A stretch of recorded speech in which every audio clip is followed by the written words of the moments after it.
अजित पवारांचे दोन मंत्री सध्या वादात असले तरी मंत्री नसलेल्या भुजबळांची बैचेनी मात्र काहीशी कमी झालेली दिसते।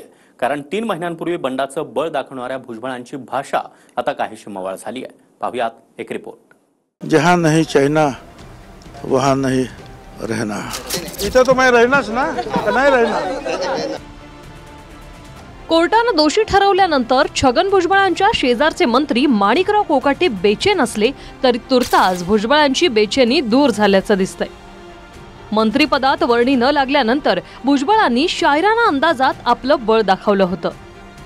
जहां नहीं चैना वहां नहीं रहना असं म्हणत त्यांनी अजित पवारांच्या राष्ट्रवादीतून बाहेर पडण्याचे संकेत दिले होते। पण ते शायरीचं शस्त्र टाकून 3 महिने लोटल्यानंतर भुजबळांनी बेचैनी दूर झाल्याचं त्यांनी स्वतः सांगितलंय। पक्षात राहून संघर्ष होणार की पक्षाच्या बाहेर? मग ते आता सगळ्यांना विचारून करीन। पण एक आहे, जहां नहीं चाहना वहां नहीं रहना। जहां नहीं चाहना वहां नहीं रहना। तुम्ही म्हणाला होता जहां नहीं चाहना वहां नहीं रहना। मग काय करायचं? तुम्ही म्हणाला होता जहां नहीं चाहना वहां नहीं रहना। मग आता काय किथे काय आहे का? इथं तो मैं रहनाच ना, नाही रहना। मग काय आहे? पक्षावर नाराजी आहे का? मी इथे नको करू। नाही पण आता नाराजी सगळी दूर झाली आहे का तुमची, असा प्रश्न? अरे चला जाऊ दे, झालं। मला सांगितलं काय पाहिजे तुम्हाला। दुसरीकडे मंत्री धनंजय मुंडेंना झालेल्या आजारामुळे नीट बोलताही येत नाही। अडखळत मला बोलता येत नाही म्हणून धनंजय मुंडेंनी फक्त 10 सेकंदच प्रतिक्रिया दिली। पण तेच मुंडे अनेक नेत्यांशी बोलत आहेत, संवाद साधत असल्याची माहिती स्वतः मंत्री गिरीश महाजनांनीच दिली। मला बेल्स पॅलिसिस झाले,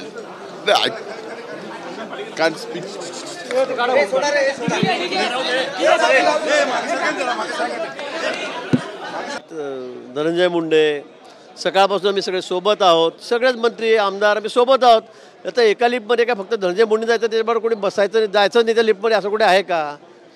सीएम साहेबांकडे काही कामाने गेले असतील, बोलले असतील, सगळ्यांशी ते चर्चा करतायत, बोलतायत, वेगवेगळ्या विषयांवर चर्चा होते आहे। पण मला वाटतं की काही वेगळंच चाललेलं आहे, लिफ्टमध्ये सगळे बसले सोबत गेले म्हणून असं समजण्याचं अजिबात कारण नाही। सामूहिकपणे पत्रकारांशी बोलायला उभं राहिल्यावर तास अर्धा तास सहज जातो, त्यामुळेच त्रास होऊ नये म्हणून मुंडेंनी बहुधा बोलणं पसंत केलं नसावं। पण अशा स्थितीतही त्यांनी सत्तेतील आणि विरोधातील अनेक नेत्यांशी चर्चा केली। अशा आजारपणातही त्यांनी अधिवेशनाला हजेरी लावून नेत्यांशी संपर्क साधला, ही गोष्ट देखील महत्त्वाची आहे। मला बेल्स पॅलिसिस झाले,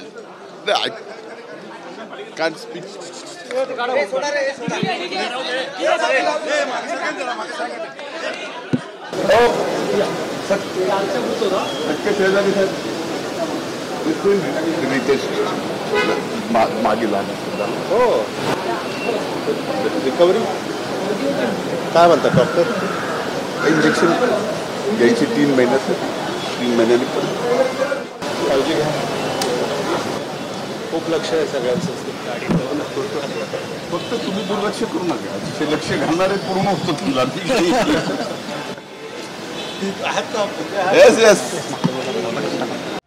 ब्युरो रिपोर्ट TV9 मराठी।